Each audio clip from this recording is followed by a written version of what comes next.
Agradezco a Carla Mote, a la historiadora Carla Mote y a la querida Alina Duarte, nuestra corresponsal, que nos acompañen para entrarle a la mesa de diálogo. Carla, te saludo con mucho gusto. Muy buenas tardes ya. Hola, querido Vicente, muy buenas tardes y pues yo aquí muy agradecida por la invitación. Gracias, Carla. Querida Alina, ¿cómo andas? Hola Vicente, muy bien, saludos a ti y a toda la audiencia y también a Carla para estar en esta mesa ya listas ya seguramente para hablar mucho de esto que acaba de declarar el presidente López Obrador. Vamos a dejar la víbora chillando, como digo, Carla, Alina. Carla, el presidente Andrés Manuel López Obrador mantiene este liderazgo regional y así lo demuestra con esta solidaridad a Gustavo Petro a muchos kilómetros de distancia, pero una solidaridad que suena fuerte debido a que expone el presidente Andrés Manuel López Obrador una campaña cobarde, perversa, contra el candidato de las izquierdas por allá en Colombia. ¿Cómo ves, Carla? A mí me parece muy significativo que el tema que ponga el presidente Andrés Manuel López Obrador sobre la mesa es precisamente el de la campaña sucia en contra del candidato puntero que resultó con la mayor cantidad de votos en la primera vuelta de la elección de Colombia, Gustavo Petro, junto con Francia Márquez, en una fórmula que pues por primera vez pues nos otorga y sobre todo al pueblo colombiano, digamos, esta posibilidad real de que la izquierda llegue por primera ocasión a ese país al poder. Cuando el presidente Andrés Manuel habla de esta campaña sucia, creo que tenemos que pensar en cuál fue el resultado de esta primera vuelta. Y bueno, en primer lugar quedó la fórmula de Petro con Francia Márquez, y en segundo lugar llegó un personaje pues que resulta disruptivo, pero al mismo tiempo muy significativo, muy sintomático de este tipo de campañas que yo digo, ojo, porque podemos observarlas en otros momentos, podrían replicarse y que bueno, también creo que sigue una línea de estos populismos de derecha en los que pues de fondo no hay una propuesta de gobierno sólida, pero hay sí una apelación a la emocionalidad y en particular pues es la campaña que emprendió el candidato Rodolfo Hernández, quien quedó en el segundo lugar en esta primera vuelta. Y cuando el presidente Andrés Manuel pues refiere esta campaña sucia contra Petro, pues tenemos que pensar que en el contexto colombiano pues vienen de un proceso muy doloroso de pues todos los saltos de la violencia que ocurrieron con el crimen organizado, que también pues tuvo su expresión en las guerrillas urbanas y rurales, en una de ellas en las que participó el ahora candidato presidencial Gustavo Petro, que por cierto es la tercera contienda en la que participa, y que bueno, esta cuestión aunada a la cercanía con Venezuela, hacen como este cóctel en el que esta derecha populista, estos grupos conservadores que están digamos concentrados en una figura política que mantiene desde hace mucho tiempo el control en Colombia, que es la de Uribe, pues hacen esta campaña pues en contra de un personaje de estas características, hablando de cosas que a veces pueden resultar muy hilarantes. Por ejemplo,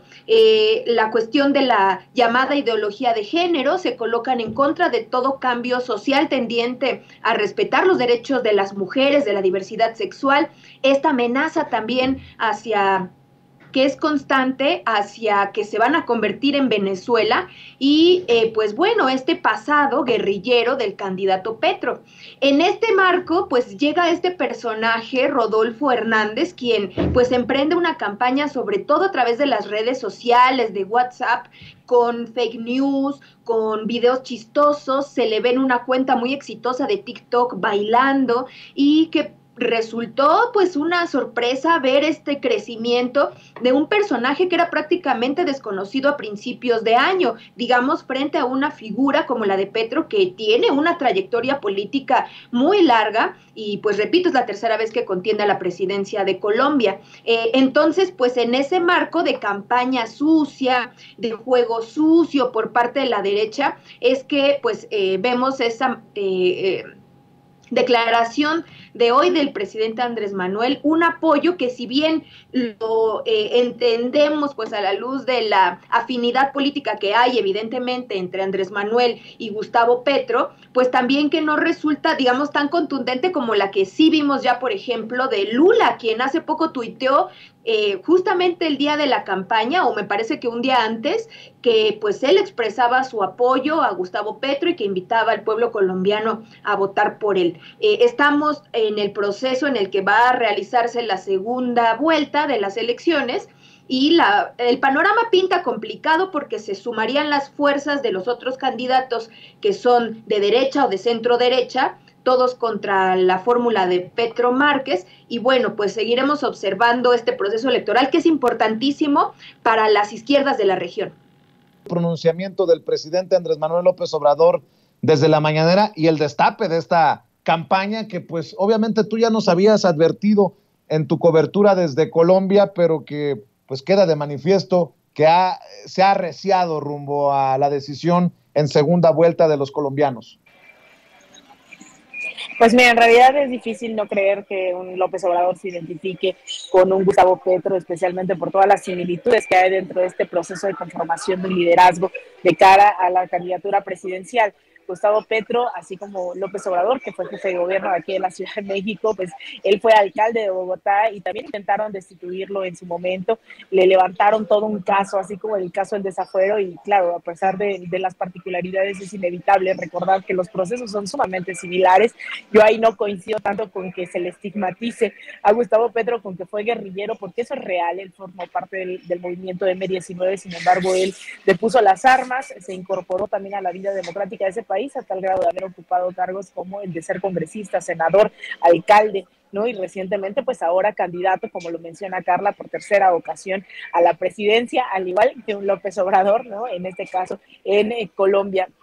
Yo he puesto mucho el acento en que la candidatura de Gustavo Petro no necesariamente representa esa vanguardia revolucionaria de izquierda, sin embargo, sí representa la ampliación de las garantías individuales de los derechos en el marco de un país sumamente devastado por una guerra que aún no culmina a pesar de haberse firmado los acuerdos de paz en el 2016. Hoy, a la fecha, se tiene una estimación de más de 340 asesinados y asesinadas de aquellos y aquellas personas que firmaron estos acuerdos de paz, la persecución y el asesinato sistemático, no solamente de quienes formaron parte de las guerrillas y depusieron las armas, sino además de defensores de derechos humanos del territorio, ha sido una constante y en ese marco está buscando la presidencia de Gustavo Petro.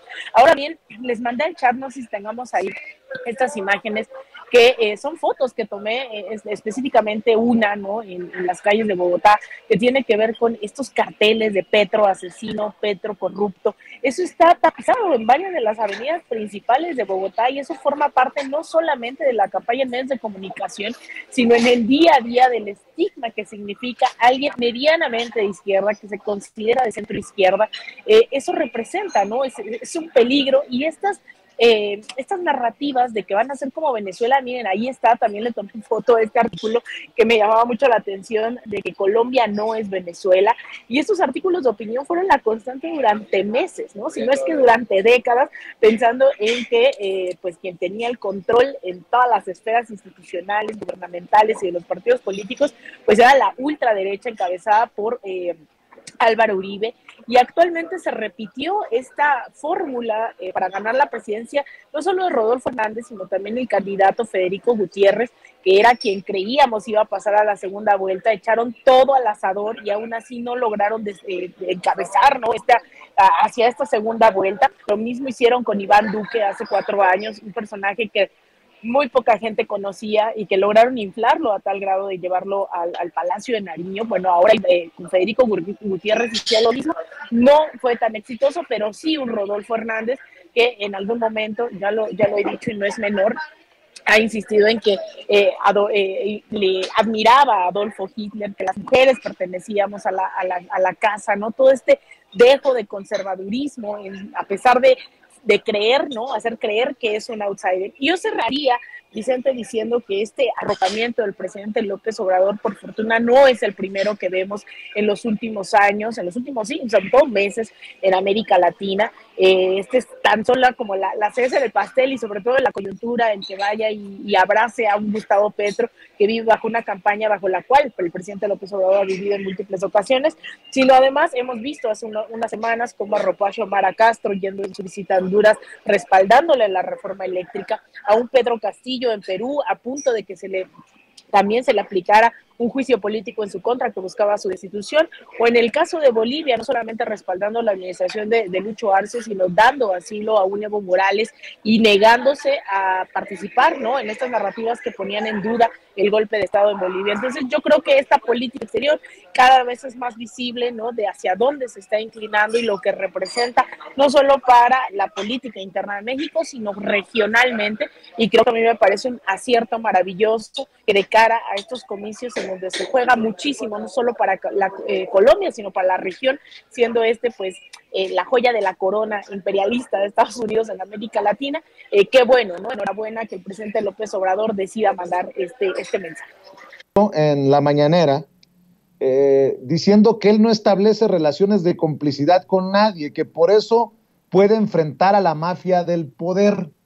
¿Por qué no me proyecta, querida Cecilia, estas declaraciones del presidente Andrés Manuel López Obrador en respuesta a esta, yo insisto, lamentable entrevista de Carmen Aristegui a Francisco Labastida Ochoa y las declaraciones de Porfirio Muñoz Ledo, sumadas a este canto, a esta, ¿cómo le llaman?, nado sincronizado de la oposición, de que el presidente está coludido con el narcotráfico, sin pruebas, puras inferencias. Hablan de indicios, dicen de qué se trata. Vamos a ver y escuchar al presidente Andrés Manuel López Obrador pronunciarse. Claro, y otra cosa acerca de los vínculos con el narcotráfico. Si tienen pruebas, que las presenten, que dejen de calumniar. Es muy lamentable, vulgar, bajo, pero tampoco crean que me preocupa mucho. En primerísimo lugar, porque estoy muy tranquilo con mi conciencia. En primerísimo lugar. Y en segundo lugar, porque es falso, completamente falso. Yo no establezco relaciones de complicidad con nadie. Por eso puedo enfrentar a la mafia del poder, a los delincuentes dedicados a la violencia, a la delincuencia organizada y a la delincuencia de cuello blanco. Los llama vulgares el presidente Andrés Manuel López Obrador a estas campañas y a los que la están maquinando, ¿no? Esto por lo que hemos estado hablando desde temprano aquí en Sin Censura. Carla Mote, hay mucho sobre este caso de acusaciones sin pruebas, en otras palabras, sin fundamentos, contra el presidente Andrés Manuel López Obrador a solo 2 días de las elecciones en 6 estados para gobernador o gobernadora. Un Porfirio Muñoz Ledo, un Labastida, la entrevista con Carmen, muchos elementos y estas declaraciones del presidente Andrés Manuel López Obrador. Dejen de calumniar, les dice el presidente. ¿Cómo ves, Carla? Vicente, pues como bien comentas, esta campaña se está ejecutando desde hace ya, yo diría, varias semanas. No es casual que, por ejemplo, incluso senadoras como Lili Téllez, quien sabemos, ¿no?, que suele pues alzar la voz de forma escandalosa desde su tribuna, pues ha traído esa retórica, ¿no? los medios de comunicación, corporativos, pues están insistiendo una y otra vez con cuestiones que son tan, digamos, ridículas realmente, como el saludo que en alguna ocasión, hace ya me parece que varios años, hizo el presidente de la República a la mamá de uno de los narcotraficantes más conocidos de ese país, como si eso fuera una prueba de algo. Así como esa, pues hay una y otra reiteraciones de algo pues que es incomprobable. Y de todo esto yo pondría dos elementos sobre la mesa. Uno es la franca, digamos, debilidad del PRI, que no solamente tiene que ver con el marco electoral, sino con la decadencia acelerada en la que lo hemos visto, y con una presidencia en su Comité Ejecutivo Nacional que pues es francamente, como ya todos lo dicen, incluso el propio Labastida, el sepulturero del PRI con Alito Moreno. Ese es por una parte, y por otra, evidentemente, el marco electoral. Hemos visto repuntes que son realmente, pues digamos, muy significativos, como en el caso de Aguascalientes, cuando pues se tenía como un estado ganado por la oposición, se creía que ni siquiera iba a haber competitividad de la candidata de Morena, y lo que vimos fue un repunte pues inusitado. En pocas semanas la candidata Nora Rubalcaba pues prácticamente igualó en un empate técnico a la otra candidata del PAN, y con la dimisión de la candidata del PT, pues ya se ve la posibilidad de que se pierda ese estado por la coalición opositora. Por otra parte, el PRI va a quedar, si de por sí ya venía de vacas flacas, pues mucho más después de esta contienda electoral, y yo diría, uno de los bastiones que va a ser el Estado de México, en el que se contenderá el próximo año, pues yo creo que la pérdida pues ya implicaría francamente pues ya el sepelio, ¿no?, del partido. En ese marco yo creo que esta campaña sucia en contra del presidente pues resulta en otra más de las estrategias mediáticas de los personajes políticos, pues que aunados a los poderes económicos, bueno, más bien fácticos mediáticos, pues han emprendido sin pruebas. El presidente justamente lo que dice es, pues se tendrá que comprobar, y son dichos muy graves. Pues casi resucitamiento de Carmen Aristegui con Labastida resulta ya, digamos, en una descarada pues manifestación por parte de la periodista, ¿no? El tono de la entrevista, todo lo que se comentó ahí, pues digamos, si alguien dudaba que de qué lado está Carmen Aristegui, creo que ya no le van a quedar pues ninguna duda, ¿no? Eso por una parte. Entonces, yo creo que en ese marco se tiene que observar esta campaña de desprestigio que están emprendiendo, y además esta cuestión que menciona el presidente, que es con qué autoridad moral personajes como Labastida, que fue uno de los operadores, ¿no?, de Zedillo y del Fobaproa, del endeudamiento, del neoliberalismo, es francamente muy deleznable. Escuché la entrevista que hiciste antes de esta mesa y pues comparto tu encabronamiento. Gracias, querida Carla, que creo que es el encabronamiento de millones de personas que se frustran ante estas situaciones. Querida Lina Duarte, no exagero si pienso, porque soy muy mal pensado, que tú eres una de esas también encabronadas. Mi querida Lina, escucho tus opiniones. Pues mira, Vicente, yo creo que se vale, ¿no?, un cuestionamiento a la política y estrategia de seguridad nacional que durante años hemos tenido, ¿no?, que repensar y que cuestionar, sobre todo en un país que, así como hablábamos hace unos minutos sobre Colombia, ¿no?, hemos estado, y que creo que también parte de esta, hemos estado bajo una guerra civil, y que parte de esa guerra explica también este triunfo demoledor de un Andrés Manuel López Obrador en julio del 2018. Creo que eso se vale, creo que se tiene que cuestionar. Lo que no se vale es hacer este tipo de declaraciones, además, no solamente hacer las pruebas, sino además olvidando que el origen justamente de todas estas alianzas que hoy tenemos en un país funcionando, el narcotráfico y cierta ciertos funcionarios, ¿no?, de la vida política, de la vida pública de este país, se originaron justamente con estos partidos que hoy pues realmente no están ofreciendo una salida más que volver al pasado y olvidarnos, ¿no?, ese pacto de impunidad de dónde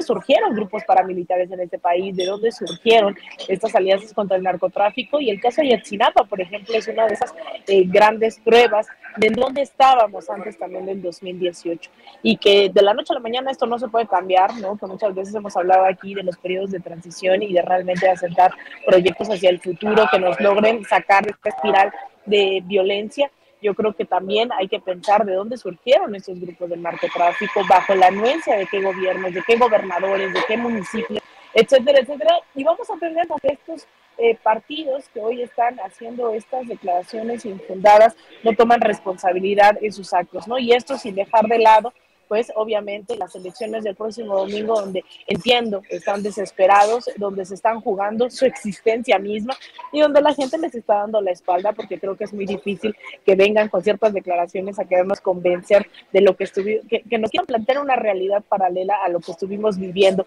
durante las décadas donde ellos gobernaron. Así es, así como se vale cuestionar a los políticos, porque ya me están cayendo encima muchos, también se vale cuestionar a los periodistas, ¿no? Mira ahora, Ciro Gómez Leiva preguntando quién es el presidente para atacar a Carmen Aristegui, porque para ellos es un ataque, cuando yo decía hace rato que Ciro Gómez Leiva atacó arteramente a Carmen Aristegui por la investigación sobre Cuauhtémoc Gutiérrez de la Torre, pero para la gente que es de memoria corta y selectiva, las benditas redes sociales, en este momento histórico, en este momento estelar, en este momento en que las redes sociales reclamamos un espacio en la mesa del diálogo, del debate público, y desde los medios tradicionales nos la buscan negar. Y ahora entiendo por qué. Pues, ¿cómo? No entiendo a veces. Bueno, sí entiendo. Hay muchos intereses de por medio, pero dame tu opinión, tu reflexión para cerrar, Carla Mote. Mi reflexión es que estamos asistiendo a la pérdida de poder de los medios corporativos, de los medios hegemónicos, que habían tenido muchísima influencia en el debate público, que prácticamente eran los creadores, ¿no?, y moldeadores de la opinión pública, que podían con la mano en la cintura crear a un candidato presidencial a través de presentarlo en sus horarios estelares.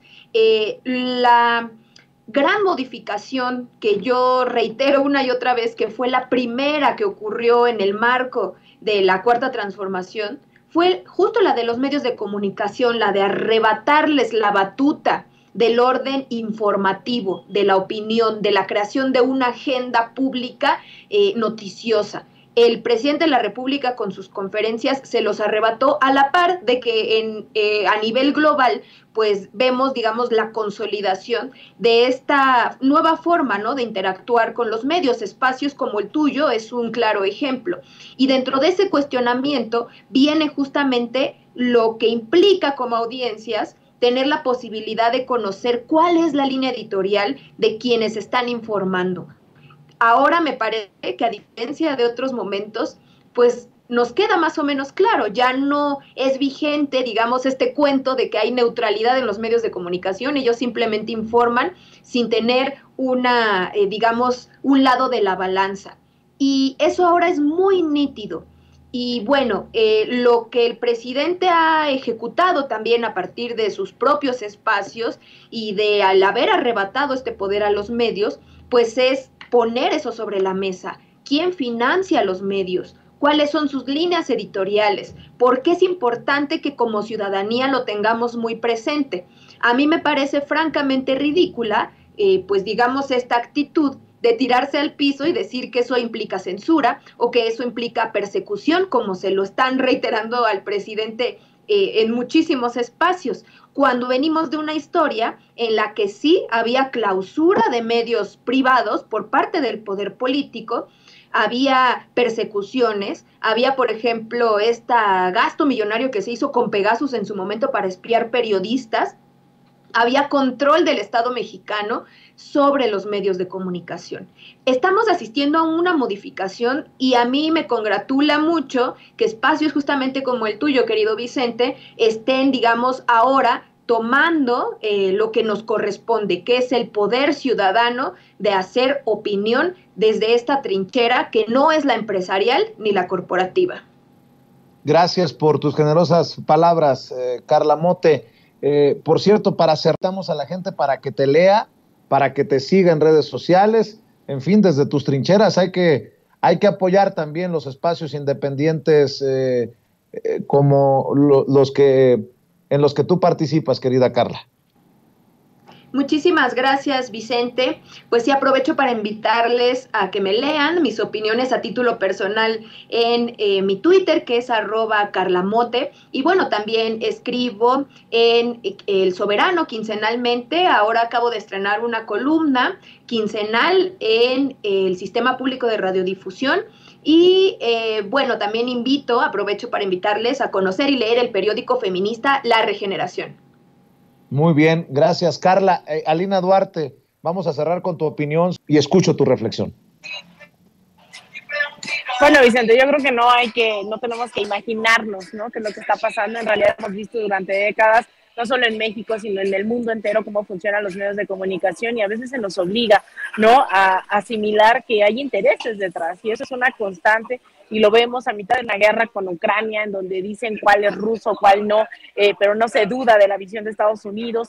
Cuando vemos, ¿no?, que Twitter, que las grandes, estas grandes redes sociales también te etiquetan, te señalan, ¿no?, o YouTube, en donde pone que eres financiado por tal o cual gobierno, pero no dicen de dónde viene el financiamiento de Latinos, no dice dónde viene el financiamiento del New York Times, del Washington Post, y de todos estos grandes medios que durante años pues asimiló y se normalizó que estos dictaran realmente lo que era, ¿no?, lo que tenía que ser, lo que teníamos que pensar, lo que teníamos que opinar. Entonces yo creo que se va el cuestionamiento. Estamos viviendo un momento estelar en la vida de México, en donde justamente las y los mexicanos se están cuestionando masivamente qué rol han jugado estos medios de comunicación. Y también lo cierto es porque no tenían otras opciones. Hoy con las redes sociales, con los canales de YouTube, con estos espacios, es por eso que la gente hoy acude, nos está viendo, te está buscando, Vicente, te sigue en redes sociales, está buscando esos contenidos que no encuentra y que no ha encontrado en esos medios en los cuales no se sientan tampoco representados y representadas durante muchísimos años, no desde 2018,